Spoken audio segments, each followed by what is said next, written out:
Bonjour, mon nom est Stéphane Gaillet. Je suis médecin des hôpitaux au Centre hospitalier régional et universitaire de Strasbourg.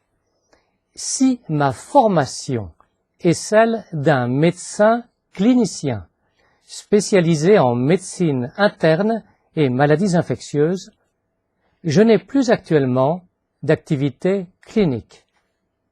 En effet, je me consacre depuis plusieurs années déjà à l'épidémiologie et à la prévention des infections acquises lors des activités de soins, plus connues sous le nom d'infections nosocomiales. Et pourquoi avoir pris cette orientation? Eh bien, dans le service des maladies infectieuses où j'exerçais, j'étais amené à soigner des malades atteints d'infections contractées par exemple lors d'une intervention chirurgicale. Et j'étais vraiment frappé par l'espèce de fatalisme qui existait au sein des équipes médicales face à la survenue de ces complications infectieuses. Et je me suis dit qu'il y avait certainement des actions à mener pour les éviter.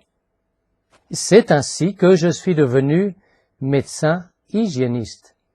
Mais faites attention, l'hygiène n'est ni le nettoyage, ni la propreté, ni le lavage des mains, ni tout cet ensemble de clichés qui dénaturent l'acception réelle de ce concept d'hygiène.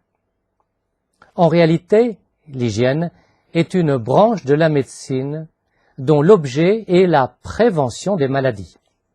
Le terme hygiène tout court est en pratique employé à la place d'hygiène microbienne, car il y a aussi l'hygiène mentale, l'hygiène alimentaire, l'hygiène du sommeil et bien d'autres encore.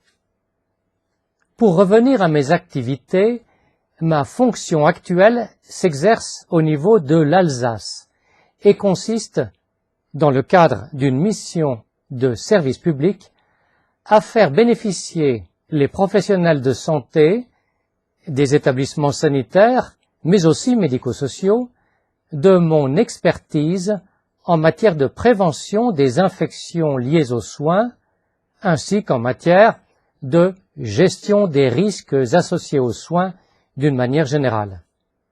Le meilleur terme pour définir ma mission est sans doute celui de consultant en secteur public.